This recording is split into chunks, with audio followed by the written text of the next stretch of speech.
Hello students, હું છું હિરેન રાજ્યગુરુ અને આજે આપણે જોવાનું છે બીકોમ સેમ 2નું જે છે એ બિઝનેસ એકાઉન્ટિંગ 2 એમાં આપણે બોનસ શેર 5B જોઈ રહ્યા છીએ. ચાલો દાખલો નંબર 11 જોવાનો છે. બરાબર, શું કહેવા માગે છે કે એચઆઈવી કંપની લિમિટેડનું તારીખ 31/3/2023ના રોજનું પાકું સરવૈયું નીચે મુજબ છે. પાકું સરવૈયું આપણે જવાબદારી અને મિલકતો આપેલું છે.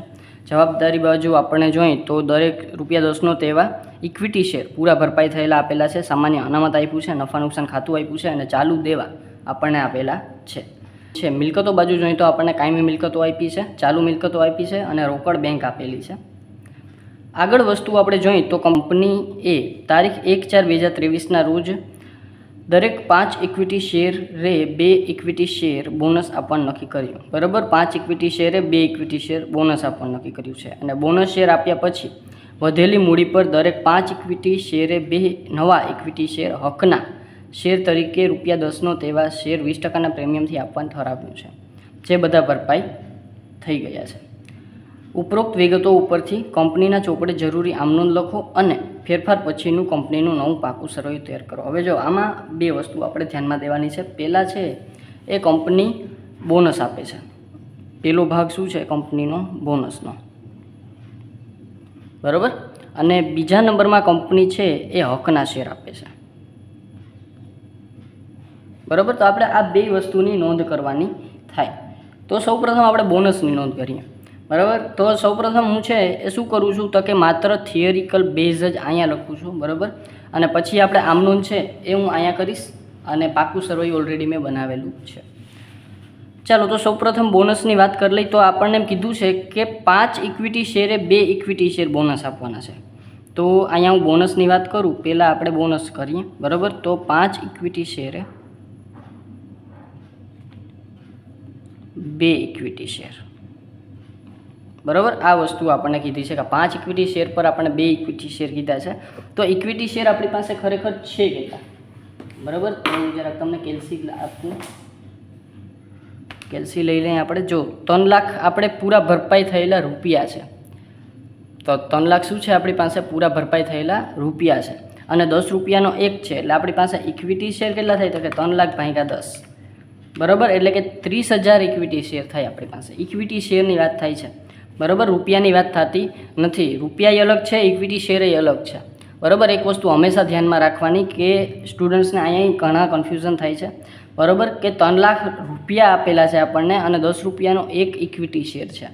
બરાબર, એટલે કે ઇક્વિટી શેર આપણે 10 રૂપિયા લખી ડિવાઈડ કરીએ તો 30,000 ઇક્વિટી શેર થાય.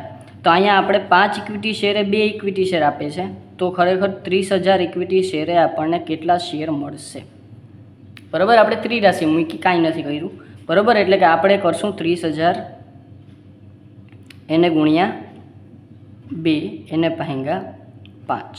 એટલે ખરેખર બોનસ શેરના શેર કેટલા થશે આપણી પાસે? 30,000 એને ગુણ્યા 2 ભાગ્યા 5 એટલે આવશે 12,000. તો 12,000 ઇક્વિટી શેર. બરાબર, તો 12,000 ઇક્વિટી શેર શું છે? બોનસ. બરાબર, આ સિવાય આગળ આપણને કાંઈ આપ્યું છે તો કે ના, આપણને ખાલી 5 ઇક્વિટી શેર જ બોનસનું કીધું છે, કાંઈ પ્રીમિયમ કીધું નથી. તો 12,000 ઇક્વિટી શેર બોનસ આપીએ આપણે. બરાબર, તો અહીંયા આપણે 12,000 ઇક્વિટી શેર અને દરેક કેટલાનો છે? આપણો 10નો. બરાબર, એ તો જે ભાવ રહેવાનો છે એ જ રહેવાનો છે. તો 12,000 ગુણ્યા 10. બરાબર, એટલે કે આપણી પાસે કુલ 1,20,000 રૂપિયાના બોનસ શેર થશે. બરાબર, આ રૂપિયામાં એવા આપણા બોનસ શેર. બરાબર, આ પહેલી વાત થઈ ગઈ. હવે આ આપણને ખબર પડી ગઈ કે બોનસ શેર આપણે આપ્યા 1,20,000ના. બરાબર, હવે પહેલાં આપણે એની નોંધ કરી લઈ. બરાબર છે, પહેલાં આપણે શું કરી લઈ? એની નોંધ કરી લઈ. તો સૌપ્રથમ આપણે છે એ આપણી પાસે સામાન્ય અનામત અને નફા નુકસાન ખાતું, આ બે વસ્તુ આપેલી છે. બરાબર, તો ચાલો તો સૌપ્રથમ આપણે બોનસ શેરની વાત કરી લઈ અને એની નોંધ કરી લઈ. ચાલો, તો ટોટલ આપણી પાસે હું અહીં ખાલી તમને સમજાવવા માટે લખું છું કે બોનસ શેર છે 1,20,000 રૂપિયાના ટોટલ. બરાબર, આપણી પાસે અનામત કેટલી છે તો કે આપણી પાસે 2 અનામત છે. એક છે સામાન્ય અનામત અને એક છે નફા નુકસાન ખાતું. નફા નુકસાન ખાતું તમને ખબર છે આપણો નફો છે. તો પહેલાં નફામાંથી આપણે આપશું અને પછી આપણે સામાન્ય અનામતમાંથી આપશું, બરાબર. તો અહીં લખશું આપણે નફા નુકસાન ખાતે ઉધાર, બરાબર. પછી સામાન્ય અનામત ખાતે ઉધાર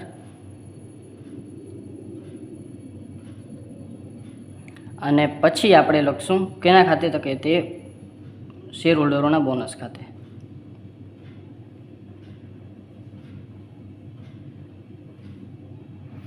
શું કામ આમ કર્યું, તો કે આપણી પાસે 1,20,000 રૂપિયા આપણે બોનસ તરીકે આપવાના છે.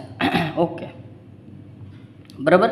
હવે એને આપણે બે ભાગમાં ડિવાઈડ કરવાના છે, બરાબર. પહેલાં આપણે જે નફો પડ્યો હતો એમાંથી આપણે 22,000 રૂપિયા પૂરેપૂરા આપી દઈશું, કારણ કે 1,20,000 આપવાના છે. એટલે નફા નુકસાન ખાતેથી આપણે પહેલાં 22,000 આપી દઈશું, બરાબર. પછી જેટલા વધ્યા, બરાબર, 1,20,000માંથી આપણે 22,000 કાઢીએ તો વધે કેટલા, 98,000. તો એ 98,000 આપણે કેમાંથી આપશું, સામાન્ય અનામતમાંથી આપશું. તો 98,000 આપી દીધા આપણે, બરાબર, સામાન્ય અનામતમાંથી. તો આ થઈ ગઈ આપણી પહેલી આમ નોંધ. હવે બીજી આમ નોંધ કરશું આપણે, બોનસમાંથી ક્યાં લઈ જશું આપણે, આપણી શેર મૂડી ખાતે, બરાબર. તો બાજે લખવું હોય તો લખી નાખીએ આપણે સામાન્ય અનામત અને નફા નુકસાન ખાતેથી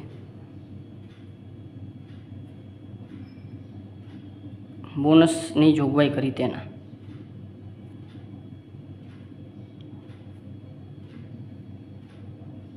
બરાબર. આ પેલી આપણી આમનોંધ થશે. બીજી આમનોંધ બોનસ શેર માટે શું થશે, તો કે બીજી આમનોંધ થશે આપણે બોનસ ખાતેથી શેર મૂડી ખાતે લઈ જશું, બરાબર. આપણી શેર મૂડીમાં શું થશે, વધારો થશે. એટલે અહીં લખશું આપણે શેર હોલ્ડરના બોનસ ખાતે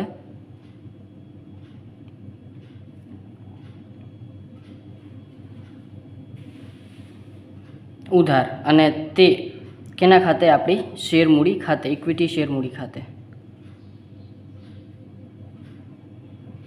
કેટલા આપશું આપણે, તો કે 1,20,000 જે બોનસની રકમ છે એ જ આપશું, બરાબર. તો આ થઈ ગઈ બોનસની વાત, બરાબર. અને બાદ છે બોનસની રકમ શેરમૂડી ખાતે લઈ ગયા તેના.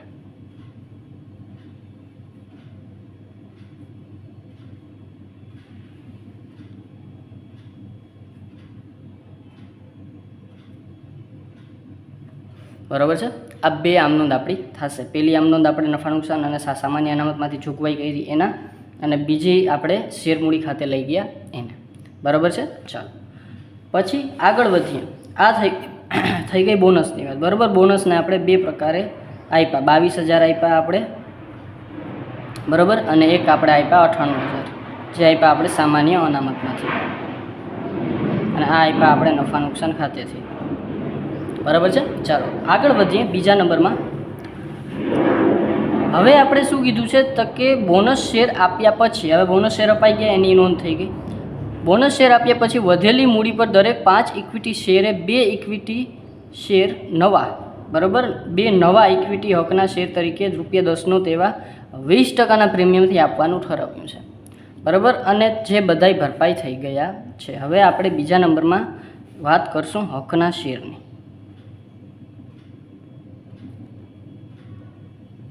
બરાબર. તો હકના શેર આપણે કઈ રીતે લેશું, તો કે એ વસ્તુમાં આપણને ખબર છે કે જો એને શું કીધું છે કે વધેલી મૂડી પર. હવે જો વધેલી મૂડી એટલે શું, તો કે પહેલાં આપણી પાસે ઇક્વિટી શેર હતા કેટલા, 3 લાખના,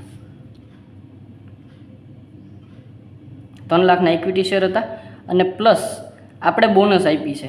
બોનસ કેટલા આપ્યા, 1,20,000, એટલે એ આપણા શેર મૂડીમાં શું થઈ ગઈ, વધારો થઈ ગયા, બરાબર. 1,20,000 આપણે શેર મૂડીમાં શું થઈ ગયો, વધારો થઈ ગયો. તો અહીંયા આપણે લખશું 1,20,000ની શેર મૂડી. ટોટલ કરીએ તો આપણી પાસે આવશે 4,20,000 રૂપિયા, બરાબર. અને જો તમે શેરની વાત કરો તો શેર આવશે આપણી પાસે 42,000, બરાબર. પણ આપણે 42,000 નહીં, પણ આપણે રૂપિયા જ રાખીએ, કારણ કે 10નો 1 છે, બરાબર. આ શું છે, 10નો 1 છે, બરાબર, 42,000. હવે આપણને ખબર છે ટોટલ શેર મૂડી આપણી પાસે 4,20,000ની છે, અને હવે આપણે શું કરવાનું છે, તો કે વધેલી મૂડી પર દરેક 5 ઇક્વિટી શેરે 2 ઇક્વિટી શેર નવા, તો 5 શેર પર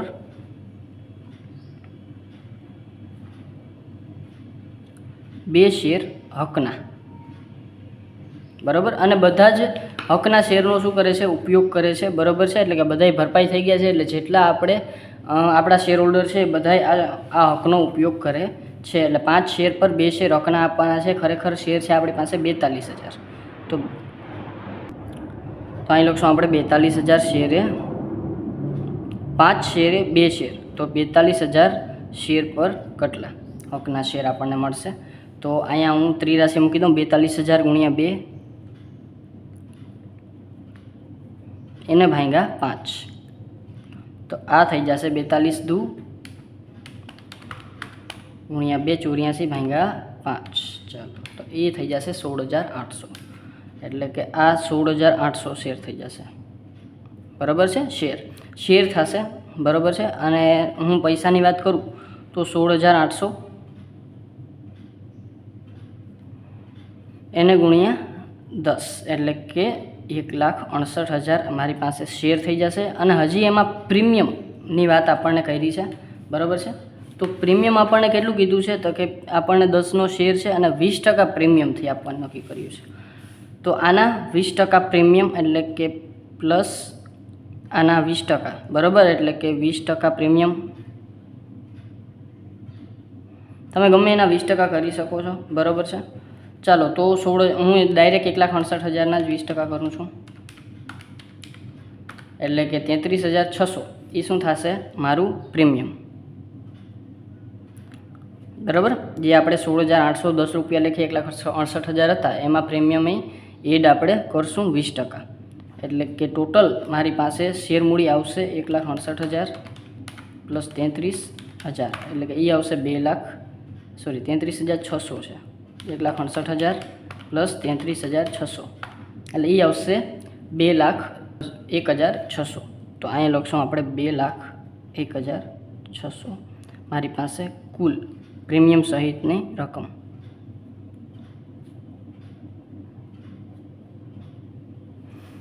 બરાબર છે. આ વસ્તુ ક્લિયર થઈ ગઈ, બરાબર છે. આપણે છે હકના શેર મગાવ્યા છે અને હકના શેર આપણને પૂરેપૂરા મળ્યા છે, એટલે પૈસા મળશે આપણને 2,01,600.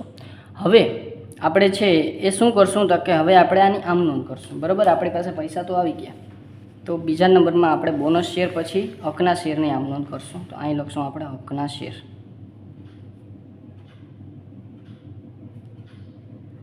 હવે હકના શેરની આમ નોંધ તો તમને ખબર છે, એકદમ ઇઝી છે. કે હકના શેર આપણે શેર હોલ્ડરો પાસેથી મંગાવીએ છીએ, પૈસા આવે છે આપણી પાસે. તો આપણે છે એ શું થશે, તો કે બેંક ખાતે ઉધાર પૈસા આવે છે, બરાબર. અને તે કોના ખાતે થશે, તો કે એ થશે આપણા એક તો શેર મૂડી ખાતે અને એક થશે શેર પ્રીમિયમ ખાતે. તો અહીંયા હું લખીશ તે શેર મૂડી ખાતે. એમાં બે વસ્તુ સમાયેલી છે, એક શેર મૂડી અને એક પ્રીમિયમ, અને તે શેર પ્રીમિયમ ખાતે, બરાબર. હવે જો બેંક ખાતે આપણે ટોટલ કેટલા મળે છે, 2,01,600, બરાબર. અને શેર મૂડીમાં કેટલા સમાયેલા છે, 1,68,000. તો 1,68,000 શેર મૂડીના છે. અને પ્રીમિયમ કેટલું છે, તો કે 33,600 પ્રીમિયમ છે, બરાબર. તો આ થઈ ગઈ આપણી આમ નોંધ. આપણે શું કહીશું બાજુમાં, તો કે હકના શેર જે છે એ શેરની રકમ મળી અથવા તો મંગાવી તેના, બરાબર. હકના શેરનો ઉપયોગ બધાય શેર હોલ્ડર કર્યો છે, એટલે આ બધી જ રકમ આપણને મળી હશે. હવે મેઇન વસ્તુ આવી, બરાબર. આ તો અત્યાર સુધી આપણે માત્ર ગણતરી અને આમ નોંધ કરી, બરાબર. 3 આમ નોંધ થશે આપણી મેઇન, બરાબર. 2 આ, બરાબર છે, જે બોનસ શેરની છે એ, અને એક છે હકના શેરની છે એ, બરાબર. હવે આપણે છે એ પાકું સરવૈયું બનાવવાનું છે, બરાબર. તો આપણે પાકું સરવૈયું બનાવી લઈએ. હવે અહીંયા આપણે 2 ભાગ પાડવાના છે. અત્યાર સુધી આપણે જે પાકું સરવૈયું ટી પ્રકારનું બનાવ્યું છે, હવે આપણે કંપની ધારા 2013 મુજબનું બનાવવાનું છે, બરાબર છે. અને આ જ પાકું સરવૈયું, આ જ મેથડ આપણે બનાવવાની છે, બરાબર છે. આપણે ટી પ્રકારનું જે પાકું સરવૈયું બુકમાં આપેલું છે એ બનાવવાનું નથી. ચાલો, તો સૌપ્રથમ અહીંયા આપણે એ આવશે, અથવા તો A1 એક નંબર આપી શકો તમે, બરાબર. અહીંયા આવશે ઇક્વિટી અને દેવા,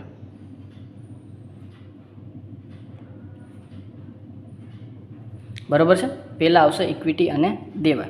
એમાં પહેલા નંબરમાં શેર હોલ્ડરોના ભંડોળો,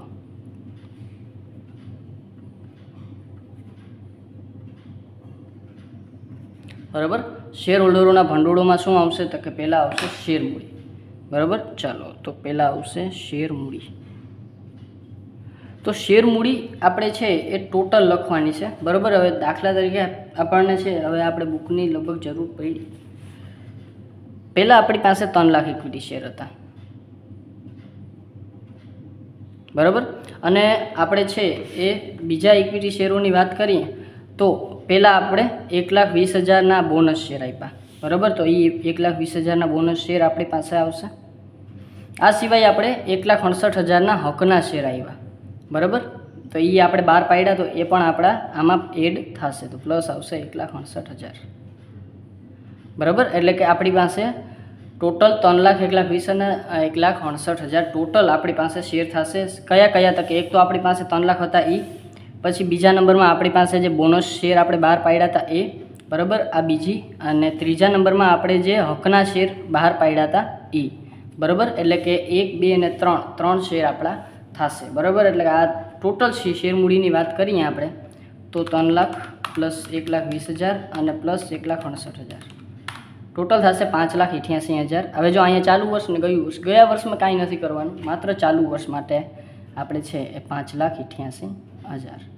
નોંધ નંબર અત્યારે કાંઈ આપવાના નથી. બરાબર. જ્યારે આપણે નોંધનું કામ આવશે ત્યારે આપણે જોઈશું. બીજા નંબરમાં હવે આપણે જોઈએ તો શેર મૂડીનું કામ થઈ ગયું. બીજા નંબરમાં આવશે અનામત ભંડોળ. બરાબર. તો બીજા નંબરમાં આવશે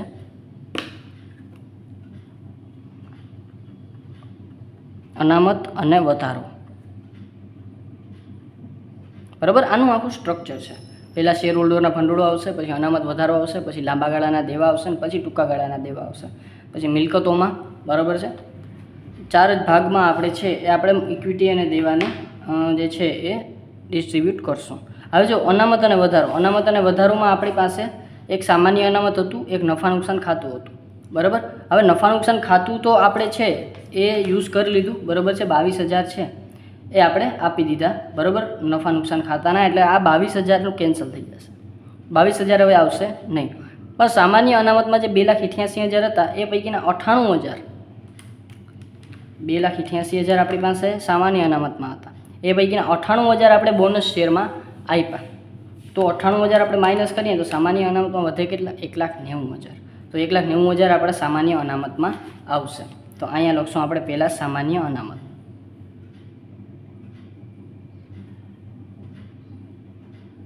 બરાબર. અને એ આવશે 1,90,000. આ સિવાય જે સામાન્ય અનામત છે પછી આપણે બીજા નંબરમાં આપણી પાસે છે નફા નુકસાન ખાતું. એ થઈ ગયું. પણ હજી એક વસ્તુ આપણી પાસે આવી એ છે જામીનગીરી પ્રીમિયમ. મેં તમને વાત કરી હતી કે જામીનગીરી પ્રીમિયમ આપણા અનામત તરીકે લેશું. અહીં લખશું જામીનગીરી પ્રીમિયમ. કેટલું છે આપણી પાસે? 33,600. આ 33,600 આપણું છે એ ક્યાં આવશે? અનામત અને વધારાની નીચે અહીંયા જામીનગીરી પ્રીમિયમ.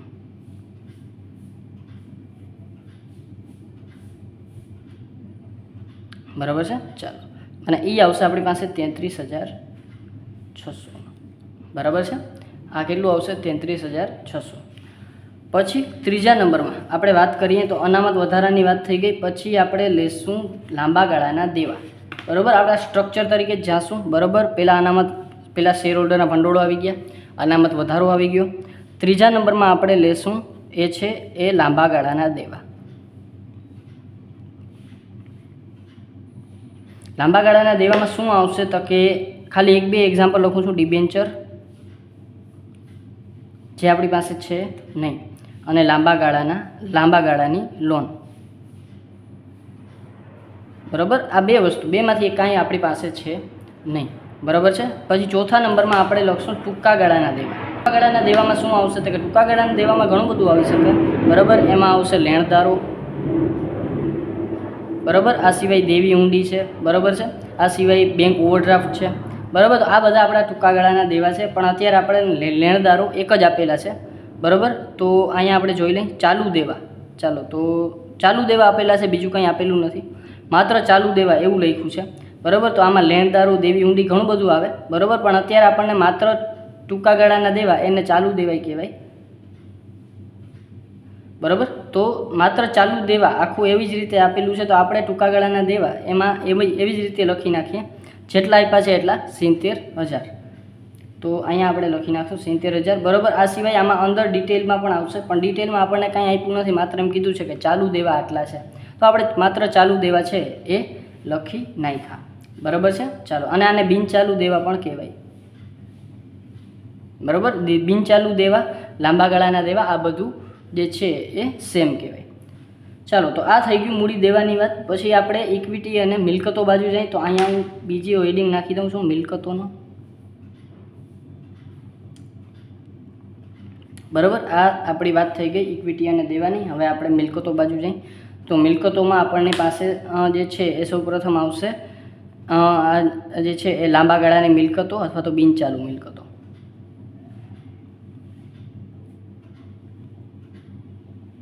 બિનચાલુ મિલકતોમાં જમીન, મકાન, પ્લાન્ટ, મશીનરી બરાબર એ બધું આવી જશે. પણ એમાં આપણને બિનચાલુ મિલકતો એને તમે કાયમી મિલકતો પણ કહી શકો બરાબર છે. બરાબર, કાયમી મિલકતો, ચાલુ મિલકતો. આપણને કાયમી મિલકતોમાં ડાયરેક્ટ કાયમી મિલકતો જ આપી દીધી છે બરાબર. અને એમાં એ કઈ છે એ ખબર નથી આપણે.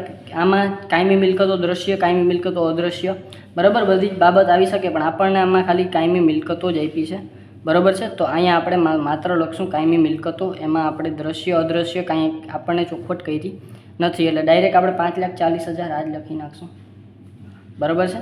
અને પછી આપણને જે છે એ ચાલુ મિલકતો આપી છે, તો અહીંયા આપણે લખશું ચાલુ મિલકતો બરાબર. ચાલુ મિલકતોમાં રોકડ બેંક છે, સ્ટોક છે, દેવાદારો, લેણી હુંડી આ બધી જ વસ્તુ આવશે, પણ અત્યારે આપણને ચાલુ મિલકતો આપી છે બરાબર છે. તો એ આપણે લખી નાખશું 1,30,000. આ સિવાય ચાલુ મિલકતોની અંદર જ આવશે આ વસ્તુ બરાબર, રોકડ અને બેંક સિલક, પણ છતાં એની અલગથી આપી છે, આપણે અલગથી લખી નાખશું રોકડ બેંક સિલક 10,000. 10,000 નહીં આવે, રોકડ બેંક સિલકમાં વધારો થશે. કઈ રીતે? તો કે આપણે છે એ આ બધી જ વસ્તુ રોકડ તરીકે આવશે. જો આપણે બેંક ખાતે ઉધાર કર્યું છે અહીંયા બરાબર છે, તો આ જે 2,01,600 છે એ પૂરેપૂરા આપણે રોકડ ખાતે આવશે બરાબર છે. શેર મૂડી છે 1,68,000ની અને શેર પ્રીમિયમ છે આપણું 33,600.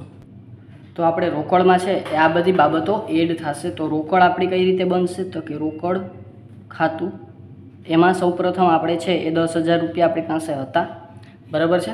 પછી આપણે આ બધી જ રોકડ આવી આપણી પાસે, તો 1,68,000 આપણી પાસે શેર મૂડી આવી અને 33,600 આપણી પાસે શું આવી? તો કે શેર પ્રીમિયમ આવ્યું. તો આ બધી જ વસ્તુ આપણે રોકડ ખાતે એડ થશે, એટલે કે 10,000 પ્લસ 1,68,000 પ્લસ 33,600, એટલે એ આવશે 2,11,600. અને એ જ વસ્તુ આપણી પાસે અહીંયા આવશે 2,11,600 બરાબર છે.